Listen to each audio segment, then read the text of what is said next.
Welcome back. Years ago, when my wife shut down on our marriage, I accidentally discovered that giving her space could bring attraction back. For a short period of time, the intimacy returned so strongly. It was high, okay? We were on the high. And I thought we had resolved the issue, the problem was finally solved. Then we relapsed, and then she shut down for more than a year. So I have also watched clients make the same mistake. A little bit of warmth after a crisis for a fully restored marriage, only to discover that the deeper issues, the deeper disconnection was still there. So today I want to show you why someone can still love you but no longer feel in love, and why doing what panic would tell you to do would only make that feeling, that same feeling you're trying to avoid, that very thing will actually get worse. You will actually end up, anything you do from a place of panic will end up driving them further away. And that's what I want to cover today. So today we're talking about not in love anymore, how to rebuild attraction in your marriage. Now, welcome back. Hit the like button, share, subscribe, turn up your notifications. When you hear I love you, right? When you hear I love you. Now, what we're discussing today is going to be triggered off with rejection, okay? It's a feeling of rejection. It's a feeling. It's not something you sit around and say, I feel rejected. It's just a feeling, right? That's all it takes. When you experience that feeling, it leads into all these places that we need to discuss today, all right? But what happens when you hear that, right? Fear can make you make every decision that will basically derail things again. And that next decision will feel like it needs to be urgent. You feel like you need to make an urgent decision. But urgency without a strategy often creates more pressure. And that's part of the things we're going to discuss today. When you need help understanding what is happening in your specific marriage, and what remains within your control, because that's really all you can control. And no, you cannot control another human being.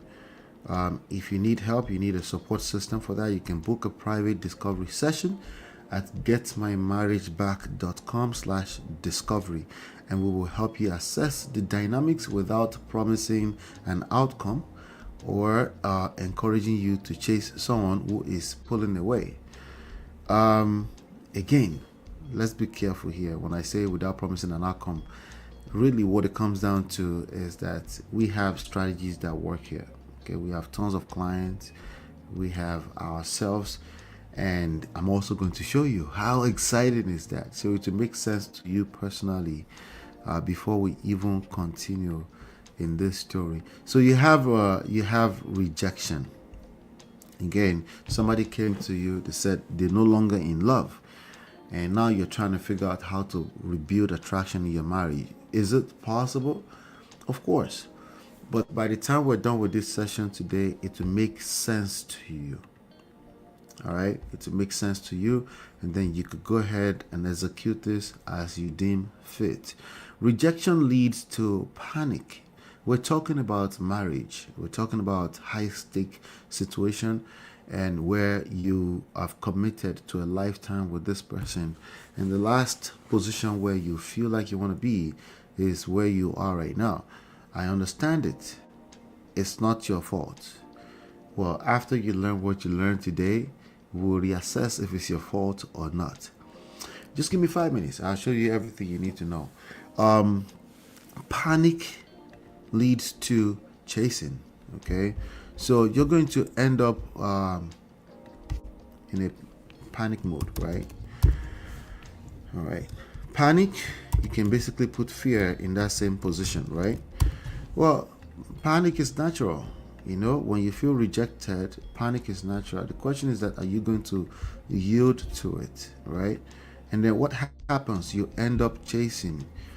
There's often a confusion between chasing and pursuit, right? I'm just gonna put chase, right? There's often a confusion because they almost have the same dictionary meaning. Well, here's the difference. Chase is usually motivated by fear, right? That you think you're going to lose that person. So you're trying to do everything in your power, regardless of what it is. You're trying to do everything in your power to stop them from running away, right? To stop them from trying to exit the marriage. So you chase. But pursuit is usually based off of, is motivated by interest, and that's it.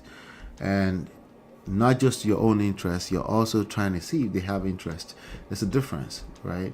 But chase does not need your interest. All it needs is a little bit of panic, fear, and then it's triggered. Does that make sense? Well, when you chase, it leads to pressure. Okay? Now, love must feel like freedom. If it doesn't feel like freedom, it's not going to feel like love. You might intend to love, but it must feel like freedom. But as opposed to whatever it is that you're doing that we call chasing right now, is going to lead to pressure, right? So instead of it feeling instead of it feeling like love, or feeling like somebody actually likes you, we can even keep it simple, right? Instead of it feeling that way, it feels like pressure on the other side. And they don't intend that whatever you're doing should feel like pressure. That's just what it feels like. It's feelings, right? You can even decide to turn around and judge them that they're not content. Contentment is key to life. They are already comparing you. All of that could be true. At the same time, it feels like pressure.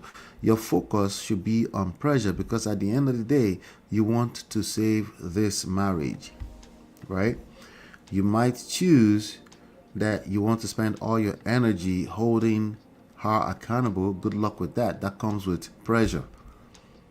Okay. Now, so what do? Like, what if you truly need to hold people accountable? We're going to get there. We're going to get there. But first of all, you need to understand what is happening behind the scenes, because oftentimes you're focused on what you see, which is probably why you end up in this place in the first place. What happens when people feel pressure? They withdraw. They withdraw, right? So that's going to lead to withdrawal.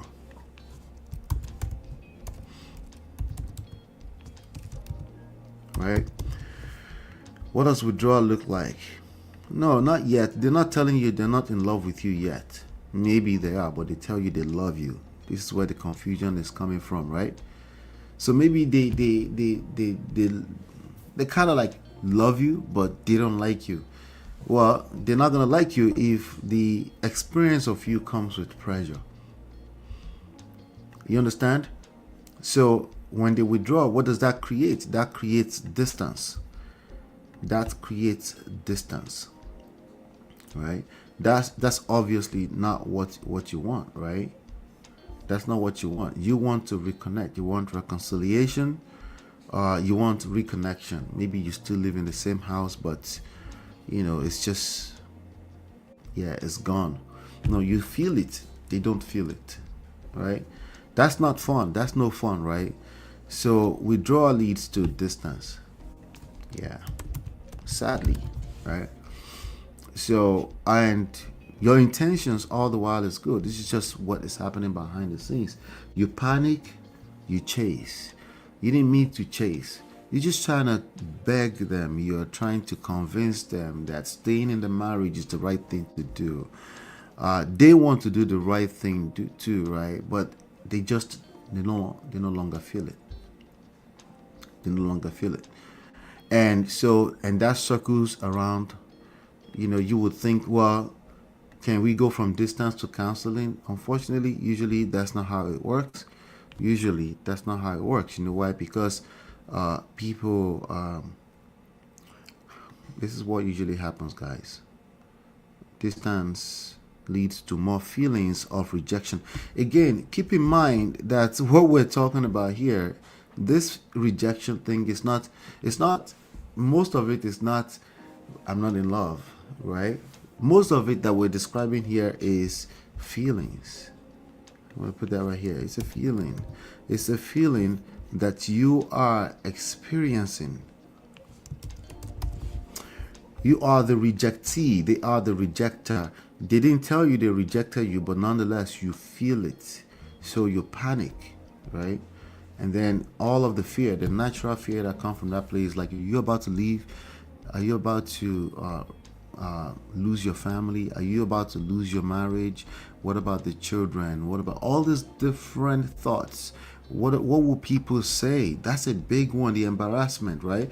The embarrassment that comes with divorce is a lot, right? Never mind what they tell you, like, oh, they're celebrating, they're doing the divorce party, all that. The reality is, the embarrassment starts the moment you start feeling rejected, and you know exactly what I'm talking about. So it's feelings. All right. So rejection, the triggering moment in all of this, you hear that that the feelings are gone, right? The feelings, the yearn they had for you, the affection that they had towards you, you hear that they're no longer in love with you, and then it takes you for a spiral. It takes you for a spiral. So this, what I'm showing you right here, is called the attraction chase spiral. Let me put that on there so we know what we're talking about. The attraction chase spiral. Because as you can see, this is a cycle that your panic is literally feeding it. Now, no, again, that's not your intention, but your panic is exactly what is feeding this crazy cycle. So only once you know that, what do you do? How do you break this cycle is really what we're talking about. So again, once you hear that they no longer feel the way they used to feel towards you, you might even come up with a few different popular interpretations, such as they never loved you. If you ever love me, you will never lose it. Well, you can tell yourself all these different stories that will make you feel better, but they will make you feel better short term, like literally just in that moment. But nonetheless, prolonged, persisting feelings, a feeling of rejection, panic, and it makes you chase, right? You are already experiencing that reduced affection yourself. So you know it's just a confirmation of what you already know. And, you've noticed that you're in a friend zone. You feel like roommates in that marriage. So there's no real surprise. It's just that it has a whole different new life when they actually say that out loud. And that sucks. And it hurts, right? So what about panic? Why panic? Your mind interprets this loss of attraction as an immediate threat, right? Of abandonment and your worst nightmare, which is divorce. It's a threat. So again, it's natural that you go through this feeling. It's natural. It's not something you decide. It's important that you go through. No, obviously it's important because you're a human being, right? The point I'm making here is that it happens. It happens. It's out of your control. Whereas this is something you can actually take control of. Not control, but take control of. There's a difference between taking control of something or trying to control it, because if you try to control it, it's unrealistic because it's feelings, and those feelings are there for a real reason. Okay, so now what do? You get into the mode of chasing, begging, trying to convince them, calling family meetings on them, trying to force them to come to therapy. You hire the therapy, or worse, you start to inspect, monitor their moves. If there's anything that smells like an affair, or anything that smells like they've exited the marriage, without your consent, or someone else or something else is taking your space, all these feelings of insecurity will overwhelm you. And of course, you're going to chase more and more. It's a cycle that feeds itself, right? You start sending text messages, long ass text messages, which is a no-no, right? Because it only gets worse. Again, remember, we're trying to avoid the next step here, right? Well, it's probably too late. Pressure, right?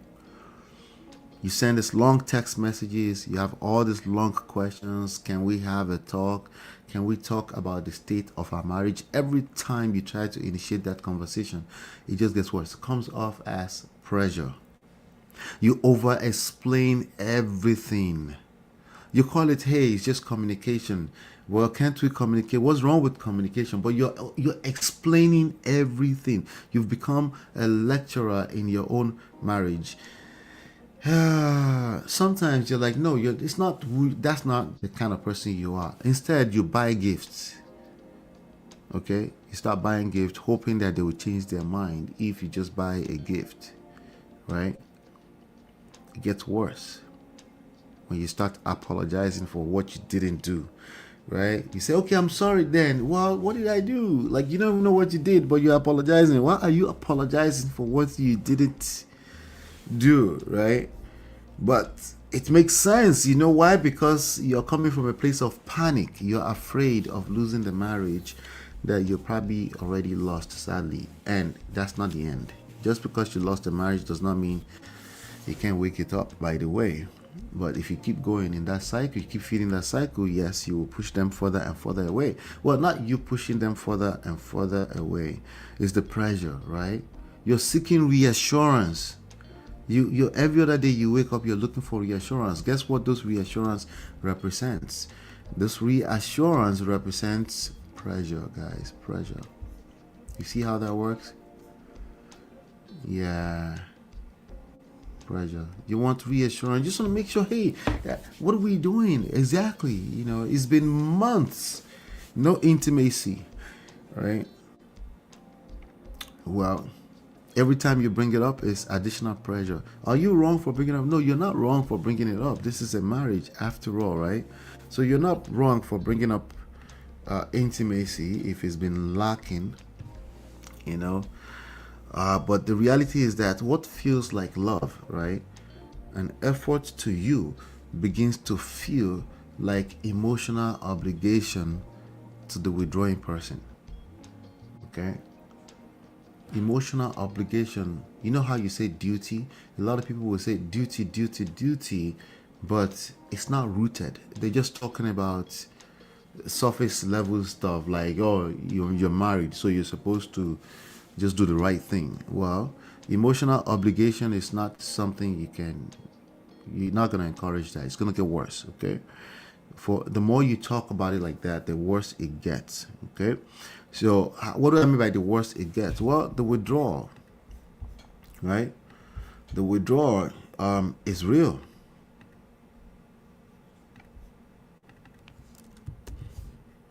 Okay, the withdrawal is real, but it's not an intentional. It's maybe a semi-intentional thing, if you will. Okay. Example: they're no longer expressive. I asked a few people. I said, "What's the opposite of love?" They said hate. I said that's wrong. The opposite of love and hate together is actually indifference. They're less affectionate. They're not expressive. They're not telling you I hate you, right? They're actually gently telling you that I just don't think I'm in love with you anymore. Ouch, right?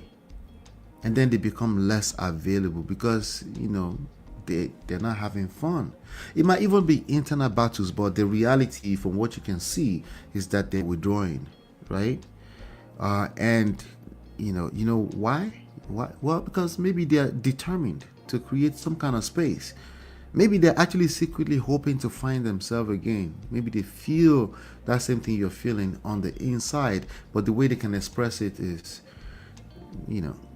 they just don't feel that connection towards you anymore, right? And of course, that hurts, right? So what you're experiencing is now distance. You're seeing distance. The marriage becomes increasingly functional. Everything is good. The kids are taken care of, but you're basically in the friend zone with your husband or your wife. You're living like roommates. Everything is routine, right? Everything is routine. And the only interaction you guys probably have is just about the children, the bills, the schedules, logistics, So what happens? rejection. So this time around, we're just not sure if we're now talking about outright rejection in the form of a divorce, right? That increased distance produces another form of rejection, right? Less intimacy, request for space. Another thing that you can interpret to become the romantic feelings are essentially gone. Okay? And for every time you hit that rejection node, there's greater panic. The panic doesn't reduce. If you're going through that cycle one more time, the panic doesn't just reduce. That's not how that works. Right? It actually gets just a little bit bigger. When just a little bit bigger when it comes to emotional situations, what do you think that is? Right? Just that's exponentially much more greater. The panic goes through the roof. Right? As if the previous situation was not already strong enough. It just gets worse and worse and worse. You chase more intensely, you beg more intensely, you apologize more intensely. This is why I always say most apologies are destructive, because if you're giving so much apologies for free, it has no value and is probably sucking, draining the life out of the attraction that the little bit of attraction you have left in there. Why? Because there's pressure. This pressure that's going to continually push them away. All right. So, and that reinforces the exact emotional environment in which attraction struggles to breathe. And these are the issues. That's many. So when you go through the cycle, it gets worse and worse and worse. You cannot argue someone into a desire. You can't. Okay, it's not. You can't pressure them into missing you. That's not going to happen. You cannot negotiate your way out of. Well, it's not going to be negotiation as usual. Not the one you know from your job place, because it's a romantic relationship. The dynamics are a little bit different, right? So the first strategic move is to not try to manufacture attraction, because attraction, once you've had it before and then you just lost, it's a process to rebuild it, right? The first thing you need to do is to stop feeding the operating system that's creating this cycle. Okay, what's the operating system? That panic, that fear that leads to chasing, you need to stop that bleeding right there. Okay, see, fear will tell you to chase harder naturally. Okay, you didn't mean, it's not chase. As far as you're concerned, it's not chasing. You're just trying to keep your family together, right? I get the intentions, but basically when you chase harder, attraction disappears more. All right, it disappears. And what I want to show you is going to help you stop that cycle. You see, this is the normal, this is what people go through usually. And this cycle is not simply that, it's not just about the distance, right? The distance is what you see after the fact. The fear keeps turning you into this version that you don't really know, right? This wasn't you. You used to be a very confident person, and it was so easy to even start off this relationship in the first place. How did you get here, right? Now you have a version of yourself is always anxious, you're always suspicious, you're increasingly creating disconnection, maybe unintentionally, but basically the result you're getting is not what you like. Okay, if you want to interrupt the cycle and you want to break this cycle, the first thing you want to do is break that cycle. Okay, you need to stop feeding the cycle. That's the first thing you need to do. You want to book a private discovery session at getmymarriageback.com/discovery.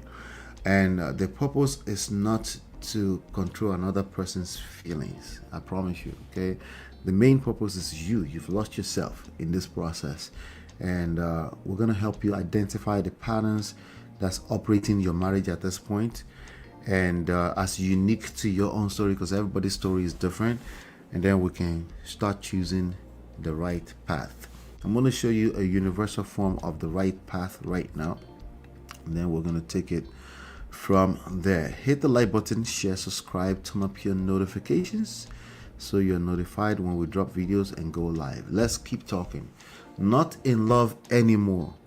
how to rebuild attraction in your marriage. That's what we're talking about. So right now, I want to show you what we call the prestige attraction loop. The prestige attraction loop. Let's do that.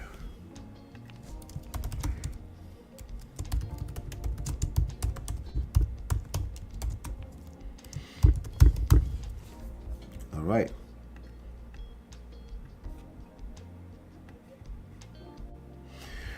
The prestige attraction cycle. So now what triggers this cycle is, guess what? You want to guess? You want to guess what triggers the cycle? You want to guess what triggers this same cycle?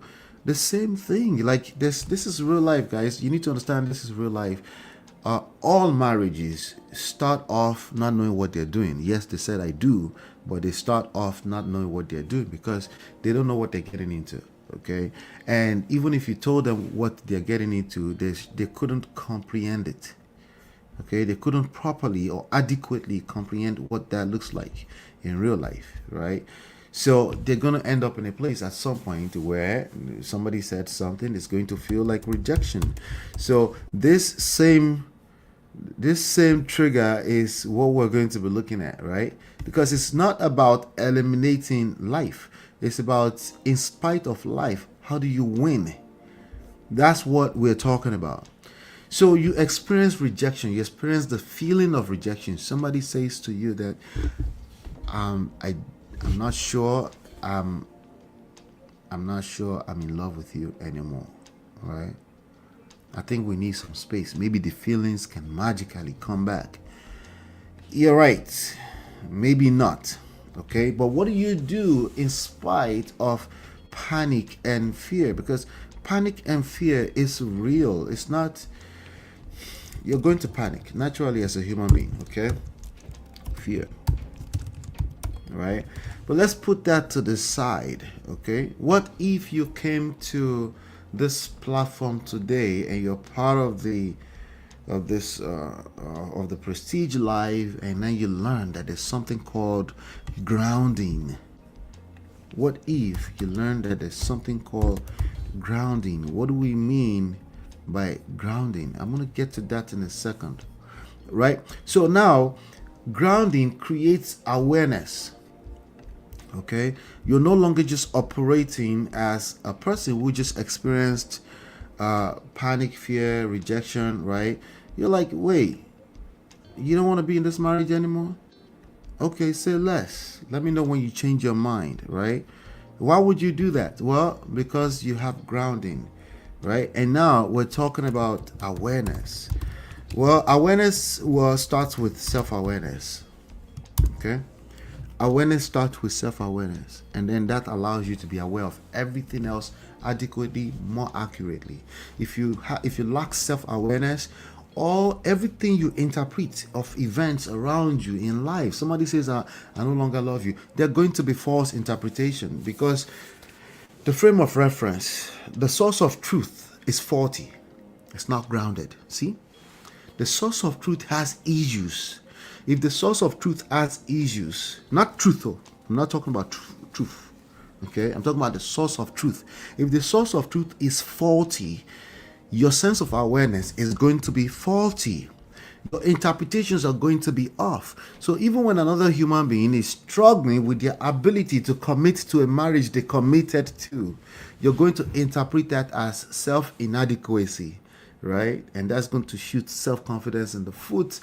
This is why you chase. This is why you're operating place basically out of panic. Remember, I never said panic or fear disappeared. They are just kind of there, but you don't operate from that place. You're not operating from another one. You're not operating from a place of feelings, right?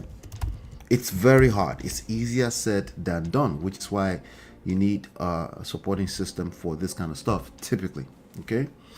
Awareness starts with self-awareness, is what I'm trying to tell you there, right? And awareness allows you to be able to lead. It allows leadership, right? Leadership also starts with self-leadership. You cannot lead anything if you lack the ability to self-lead, okay? So this takes us to a place of leadership. What does leadership have to do with this? I will explain that in a second. But let's just know that you're going to need leadership in this process, because obviously your marriage is in a funky place. So the question is, who's going to lead it out of that funky place? It's probably not the person who is checking out. It's probably not. You know how you're just like, it takes two to tango. It's give or take, right? But they don't want to work on the marriage, but you feel rejected, you feel less than. So what are you going to do? Right? Somebody has to rise above the occasion. Well, you're not going to do that without self-leadership. So that starts with self-leadership. Again, it's about how you're interpreting this life event that happens to everyone. It's just that the losers, they go the other route. And the idea here is that I'm sharing with you how to be one of the winners. Majority are going to be losers. I don't know. I'm just telling you the truth, okay? But you don't have to be a loser. Okay, just because life happens to you like it happened to everybody does not mean you have to be a loser, right? So from leadership, you can create value. You can now create value. Does that make sense? You can now create value. Wait, there was no value? What about moral values? I know. Go figure, right? Moral values. How far did that take you? Just look at the results that you have right now. Where are you right now? Are you happy with where you are? So how is moral value working for you? Well, it's the fault of the other person. You're right. But nonetheless, you're in this situation. How does that will go? Well, anyway, when you have value, that naturally creates attraction. I'm going to explain it a little bit further. But that, if you have value, everybody wants to be a part of that. That's how that works. Okay? They, including your estranged, they want to be a part of the value you're creating. And that's a process to get to this place. That's a process. Right? So may the best player win, right? So that creates attraction. You see here. Let's put this over here. That creates attraction. What does attraction create? Let's see here.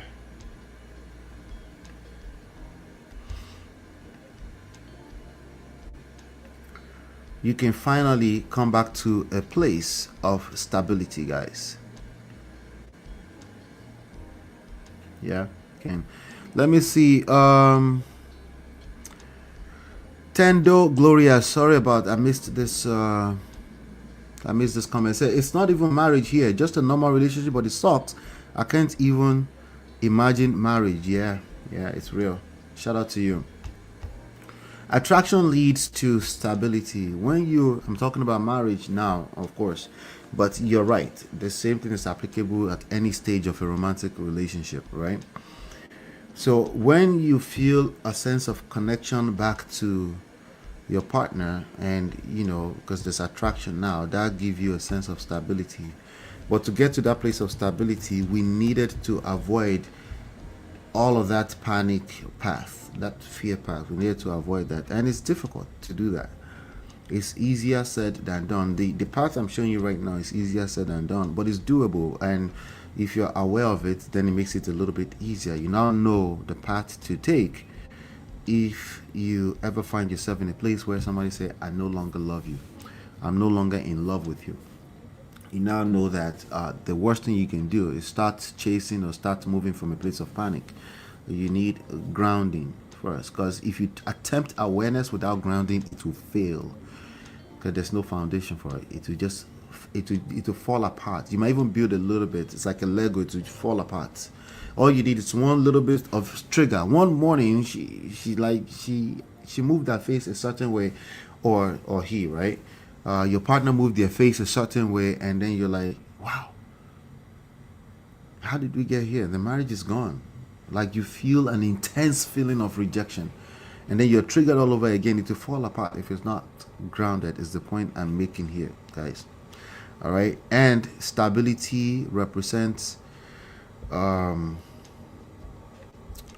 is going to help you with more grounding, because it's a cycle too that feeds itself, just like the terrible cycle I shared with you earlier on. Okay, so that circles back around grounded. It makes your grounding even that much stronger because there's now evidence that the process works, right? When there's evidence, the reason why this can be difficult is because it's difficult in the beginning and there's no real evidence. There's no evidence you can comprehend that this is going to work. So you get to grounding, you get triggered, you go all the way back to ground zero. You have to start again. Okay, you started grounding and you got to a place of awareness. You know what's going on. Theoretically speaking, you're aware of what's going on. But because you're a human being, you got triggered, you go all the way back to a sense of rejection. And God helps you. If you're not careful, you're going to, instead of going from rejection to grounding, you're now taking the other easier path, which is panic, fear, chasing, all of that.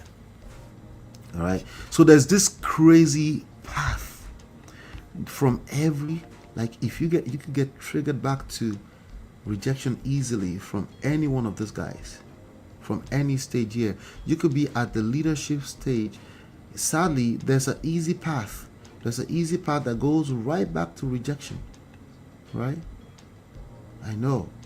So how do you stay in the black? How do you stay there? You might be creating some value, everything is looking good, and then she said something condescending, and then before you know it, you feel rejected again, and now you need a little bit of luck to actually take the path through grounding. But the easier path is panic and chasing. It gets worse. So from any one of these nodes in the prestige attraction cycle, the enemy is always looming and looking to take you back through the rejection, through panic route. This is why most people need a support system to travel this route, because it's a process. All right, but once you are able to get to a place of stability, then the grounding starts getting bigger. It starts getting better. I hope that makes sense.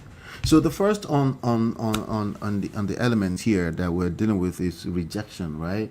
Is the same trigger remains. Okay, affection declines, life happens, romantic interest disappears, they no longer like you. Well, they're not feeling the vibe like that anymore, right? The possibility of separation becomes real, right? And you couldn't believe it, but it's reality. Instead of taking the panic route, instead of reacting, you return to things like prayer, gratitude. You remember how worse it could get. The fact that you even have life. You're grounded in gratitude and God, right? Patience, right? Patience for you first, because it's not about you giving the other person patience. It's about for you. You have to be patient with yourself, right? You go back to emotional regulation. You go back to the fact of this present moment, the beauty, the blessing of this present moment. You go back. That's one of the most difficult things for human beings to go back to. Just knowing that, wait, I'm alive, right? As opposed to, it's easier to feel rejected than to remember that, wait, I'm alive. It's crazy, but that's the reality, right? You come to grounding, and hopefully you make it to that next stage, awareness. You examine the patterns, honestly. You look at what's going on, right? You look at all the chasing you've done, led you nowhere, right? Made things worse. You're able to face the truth that the way you've been doing it has not been working. And if you keep doing the same thing over and over and you're expecting a different result, that's called insanity, right? Right? You become aware of the way you've been prideful. You thought you knew it all. You were just trying to use common sense. You were trying to hold them accountable. All the while, you were being needy. You're able to face the reality that was needy behavior. It's no wonder that, it doesn't mean they're not wrong, or whatever your partner did, whatever you think they did, you're right. I'm just telling you what is actually controlling that marriage right now. Yeah? You remember that you were a bit too rigid. Or maybe you didn't pay attention. You were complacent, right? We're not looking at some of these things little by little. The predictability, there's no novelty. You're just boring. Like we know, like it's all routine. You were not as romantic as you thought you could be. Okay, not as some other kind of rule, but as you thought you could be. You did the assessment before you even came to that conclusion. The awareness is coming in, right? You're trying to recall what happened. Where's the resentments, the neglect? Where did it happen, right? All the unrealistic expectations, all the mismanaged expectations, rather. Anyway, because you're able to take the process to go through this, now you're in a place of you're effectively leading that relationship. How you show up in the marketplace, you're leading it out of the funk. Did I say the marketplace? Well, the interaction between you and your spouse. Right? How do you show up? How are you being perceived? Now you're creating value, right? You're rebuilding the qualities that make life with you healthier. Because it's there, it's always there. But panic is a bastard. Sometimes you go through that path, you don't know what you would do, right? So you're bringing more value. What makes you more healthier, more compelling, right? The purpose, the discipline, how you show up, how you take care of yourself. Whatever that means in your own world, right? Emotional intelligence, social intelligence. You're able to read the room once again. You're not just jumping into situations with reaction because your own feelings are that thick, right? And you feel like you have to say something. Instead, you give yourself patience. You are leading, you're creating value, right? And now attraction is happening because they're going to be curious, because that's not what they're used to. Your partner is not used to that part of you that doesn't overreact. So now they're trying to. Now, how do we get here?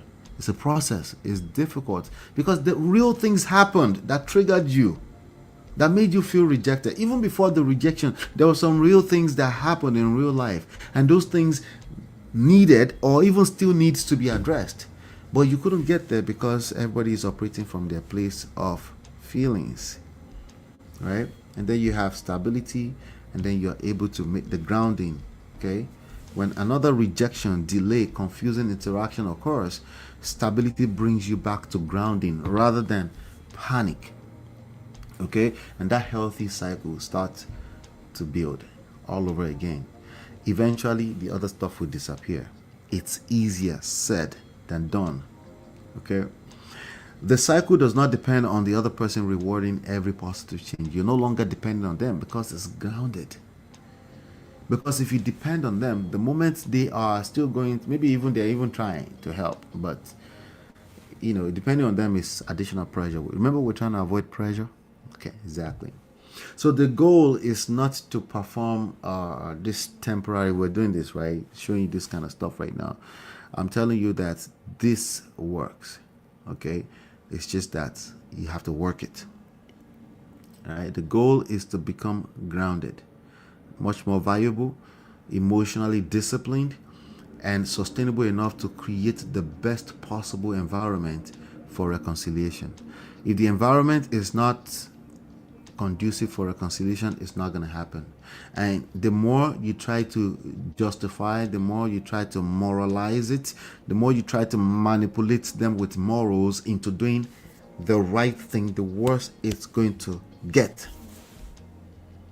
Okay, the worse it's going to get. Sustainable attraction begins when your growth stop being a performance. Because in the beginning it's somewhat of a performance. You're trying something new, right? But we want this to become second nature. Become who you are without losing who you are. I know, sounds a contradiction. Welcome to the real world. Okay, welcome to the real world. Ladies and gentlemen, before we wrap up today, understanding the cycle is one thing.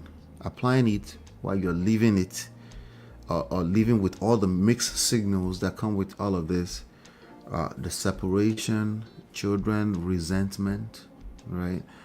The threat of divorce, right? To actually live in all of that with all the mixed signals of all of that is another thing. It's different from knowing it, because now you know it, right? And that's where implementation and accountability, that's where it matters. Okay, and that's why I created a private discovery session. Just go to getmymarriageback.com/discovery. You can book one of those sessions, and we can examine how you've been chasing, how you've been begging, apologizing, right? And what result you're getting from that. And then we can actually create your own unique cycles, right? Your own custom roadmap out of this funk, right? We can actually help you guys. There's no two marriages that are that have the same exact response. I gave you a universal roadmap, of course, but there's no two marriages with the same exact response. All right. So and you know the reality is that you need to understand what's going on, but you're starting from a great place already. You know, you're starting from a great place. So just go to getmymarriageback.com/discovery if you are interested in that. Today we're talking about not in love, how to rebuild attraction in your marriage. You don't rebuild attraction by demanding to be chosen. The same way you don't get respect, right? Sustainable respect, of course, not the random one you give people on the street, right? The basic one you give a decent, just being a decent human being. That's not what we're talking about. We're talking about your inside of a marriage, right? And you know, attraction is now disappearing, it's evaporating, right? You cannot rebuild it by demanding it. It's not going to work. It's actually going to get worse. Okay, you rebuild your capacity as an individual first. You rebuild your capacity to be desirable first. Grounded, right? You need to rebuild your capacity to be grounded, regardless of what's going on around you. You rebuild your capacity to be trustworthy, because if a person doesn't trust you, if you're coming from a certain place of experience, right, and they've seen shege by way of being with you, right, maybe not necessarily your fault, maybe it's because of a relationship before you. That's why you shouldn't make it about you. However, you should increase your capacity to be trustworthy regardless of everything that's going on, right? Without abandoning yourself. It's very important to understand that we cannot afford to abandon who you are, because that's what they were attracted to in the first place. That's why it's very dicey. Some people will take on these new behaviors that's not really who they are, right? So someone saying they're no longer in love with you does not automatically mean, does not automatically prove that every form of love has disappeared.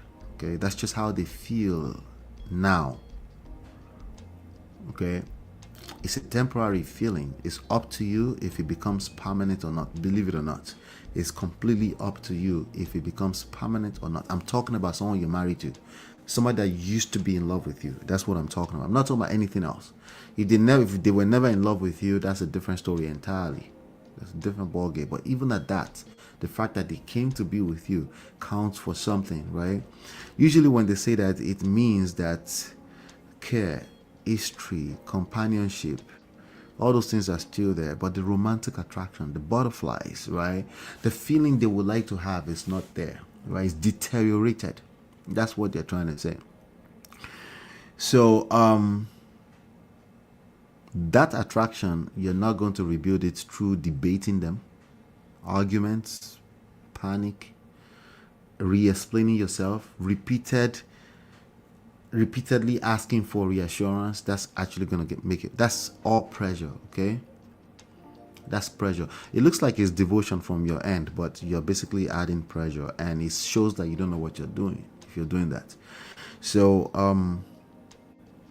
yeah, wanted to leave you guys with that. Again, if today's lesson helped you, I'd appreciate if you would like this video, if you subscribe and share with someone who needs it. I'll see you very, very soon. Maybe on this next video. Look around you. You can click and watch some other videos. If you're interested in talking to me, so I can help you map out a roadmap out of the funk of deteriorating attraction level, or actually the marriage is about to disappear, just go to getmymarriageback.com/discovery, and then we can have a conversation. It's a 60-minute. I will spend 60 minutes with you unpacking everything and then giving you a roadmap to your next best step. Hopefully you've been enlightened, educated. Take care, and God bless. Peace. Are you fighting to save a marriage or a relationship, or simply avoiding to end up in a broken or toxic one? We've been there, and you're in the right place. You see, inside this book, right, you will find and you will discover the secret to save a broken marriage, and you will learn how to build and attract the marriage of your dream.